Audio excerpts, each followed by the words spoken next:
دین vibes, دین کی آواز۔ دوسری دفعہ مانگتے ہیں وہ بہانہ کر دیتا ہے، تیسری دفعہ مانگتے ہیں وہ کنی کترا جاتا ہے، چوتھی دفعہ مانگتے ہیں وہ سرے سے بولنا ہی چھوڑ جاتا ہے، کہتا ہے یار یہ بھی کوئی دوست ہے، ہر وقت ہی مانگتا رہتا ہے۔ یہ مخلوق کا حال ہے۔ اور اللہ تعالیٰ کا معاملہ دیکھیے، ایک دفعہ مانگو اللہ دیتے ہیں، دوسری دفعہ مانگو اللہ دیتے ہیں، تیسری دفعہ مانگو دیتے ہیں، 100 دفعہ مانگو دیتے ہیں، 1000 دفعہ مانگو دیتے ہیں، لاکھ دفعہ مانگو دیتے ہیں۔ جو بندہ ہر چیز اللہ سے مانگے، ہر وقت اللہ سے مانگے، اللہ اس کو اپنا ولی، اپنا دوست بنا لیتے ہیں۔ اللہ فرماتے ہیں یہ بندہ میرے سوا کسی اور سے مانگتے نہیں، یہ میرا ولی ہے۔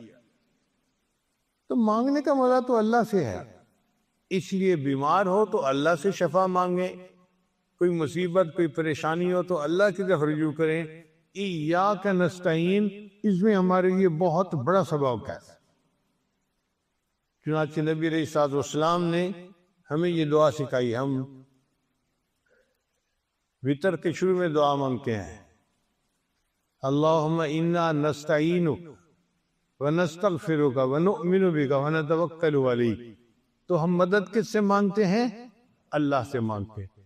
نبی علیہ السلام نے صحابہ کو یہ بات سکھائی، اور صحابہ کا کوئی یہ حال تھا کہ ما تحت الاسباب بھی مدد نہیں مانگتے تھے۔ اگر سواری پہ سوار ہیں اور ہاتھ سے کوڑا نیچے گر گیا تو وہ دوسرے کو نہیں کہتے تھے یار یہ مجھے اٹھا کے دینا، خود نیچے اترتے تھے، کوڑا اٹھا کے پھر سواری پہ سوار ہوتے تھے۔ اللہ کے محبوب نے ان کو ایسا بنا دیا تھا، کسی کے سامنے ہاتھ پھیلانے کا تو سوال ہی پیدا نہیں ہوتا تھا، ان کے ہاتھ فقط اللہ کے سامنے پھیلتے تھے۔ چنانچہ وہی سبق عمر بن عبدالعزیز رحمۃ اللہ علیہ نے حسن بصری رحمۃ اللہ کی طرف لکھا کہ جب تمہیں مانگنا ہو اللہ سے مانگنا، اگر تم کسی غیر سے مانگو گے تو اللہ تمہیں اس کے رحم و کرم پہ چھوڑ دیں گے کہ تو جان اور تیرا کام جانے۔ تو بندہ پھر دھکے ہی کھاتا پھرتا ہے نا جو غیر سے مانگتا ہے۔ تو اس لیے مانگنا ہے تو اللہ سے مانگتے ہیں۔ اور نبی علیہ السلام نے اس کا پریکٹیکل درس بھی دے دیا۔ حدیث مبارکہ میں آتا ہے کہ نبی علیہ السلام ایک سفر کے دوران درخت کے نیچے ایک کیلولہ فرما رہے تھے، تو آپ صلی اللہ علیہ وسلم نے اپنی تلوار درخت کی شاخ کے ساتھ لٹکا دی۔ ادھر سے ایک کافر آ گیا، اس نے آ کے دیکھا کہ موقع تو بڑا اچھا ہے کہ یہ سوئے ہوئے ہیں اور تلوار لٹک ہوئے۔ اس نے نبی علیہ السلام کی تلوار اپنے ہاتھ میں لے لی۔ جیسے ہی اس نے تلوار ہاتھ میں لے لی، نبی علیہ السلام بیدار ہو گئے۔ تو اس نے پوچھا من یمنعک منی، اب تجھے مجھ سے بچانے والا کون ہے؟ نبی علیہ السلام نے فوراً فرمایا اللہ، کہ اللہ بچانے والا ہے۔ اللہ کی شان دیکھیے کہ نبی علیہ السلام نے اللہ کا لفظ بولا، اس بندے پہ ایسا روب طاری ہو گیا کہ وہ کانپنے لگ گیا اور تلوار اس کے ہاتھ سے گر گئی۔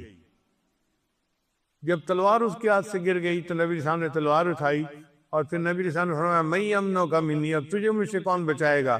وہ منت کرنے لگا آپ تو بڑے سخی ہیں، بڑے خاندان کے بندے ہیں، آپ مجھے معاف کر دیں۔ اللہ کے محبوب نے اس جان دشمن کو بھی معاف فرما دیا۔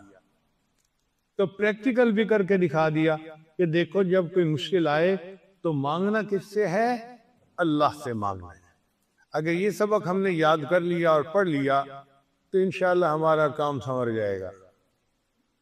جب سمجھ نہیں ہوتی تو پھر بسوں کے اوپر لکھا ہوتا ہے اللہ نبی وارث۔ بھئی اللہ نبی کا وارث، نبی کا وارث بھی کون ہے؟ اللہ ہے۔ اللہ کو وارث بناؤ، اللہ کے ساتھ کسی کو شریک نہ کرو۔ اور شیطان کی کوشش یہی ہوتی ہے کہ کسی نہ کسی طرح بندہ شرک کا ارتکاب کرے اور اس کا ایمان پھر خطرے میں پڑ جائے۔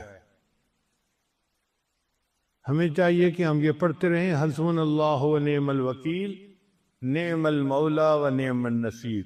ہمیں اللہ کافی ہے اور اللہ بہترین وکیل ہے۔ اللہ کتنا بہترین مولا ہے اور کتنا بہترین مددگار ہے۔ اللہ تعالیٰ قرآن مجید میں ایک جگہ فرماتے ہیں الیس اللہ بکاف عبدا، کیا اللہ اپنے بندے کے لیے کافی نہیں ہے؟ تو اللہ اپنے بندے کے لیے کافی ہے، ہمیں کسی اور سے مانگنے کی کوئی ضرورت نہیں۔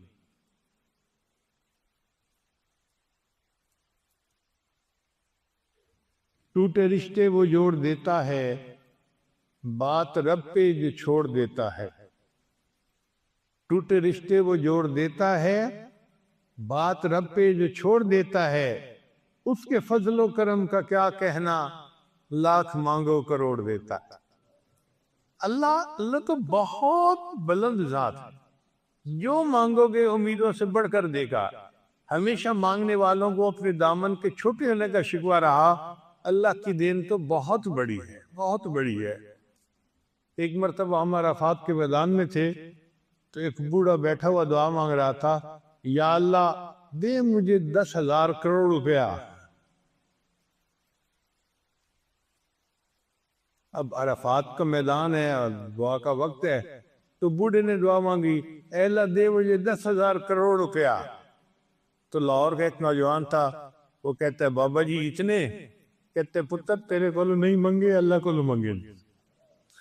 تو کیوں پریشان ہو رہے ہیں؟ تیرے کو منگے لے، اللہ کو منگے لے، جتنے ضروری منگا۔ تو اللہ تعالیٰ تو ایسی ذات ہے، جو چاہو اللہ سے مانگو اللہ دیتا ہے۔ حتیٰ کہ اگر جوتے کا ٹوٹا ہوا تسمہ اللہ سے مانگو اللہ پھر بھی خوش ہو کے دیتا ہے، اور زمین آسمان کے خزانے اللہ سے مانگو اللہ پھر بھی وہ دیتا ہے۔ تو مانگنے کا مزہ تو اللہ کی ذات سے ہے۔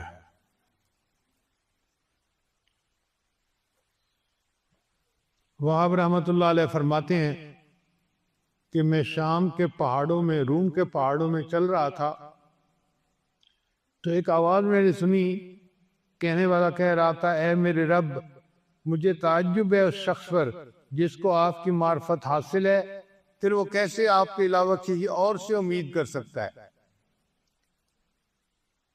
پھر دوسری مرتبہ اس نے آواز لگائی، اے میرے رب مجھے تعجب ہے اس شخص پر جسے آپ کی معرفت حاصل ہے، پھر وہ کیسے تیرے علاوہ کسی اور سے مدد مانگتا ہے۔ پھر تیسری آواز آئی، اے میرے رب مجھے تعجب ہے اس شخص پر جسے تیری معرفت حاصل ہے، پھر وہ دوسروں کو راضی کرنے کے لیے کیسے تجھے ناراض کر سکتا ہے۔ وہ شخص کہتا ہے کہ میں نے آواز لگا کر پوچھا کہ اے آواز دینے والے تو جن ہے یا انسان ہے؟ تو اس نے جواب دیا کہ میں ہوں تو انسان، مگر تو لایانی کاموں میں نہ پڑ، اپنے کام کی بات کر۔ تو بات ایسی ہے، جو اللہ کو پہچانتا ہے کہ اللہ کی معرفت کیا ہے، نہ غیر سے امید رکھ سکتا ہے، نہ غیر سے مدد مانگ سکتا ہے، نہ وہ اللہ کو چھوڑ کر غیر کو راضی کرنے والے کام کر سکتا ہے۔ اس لیے کہ اللہ تعالیٰ ہے۔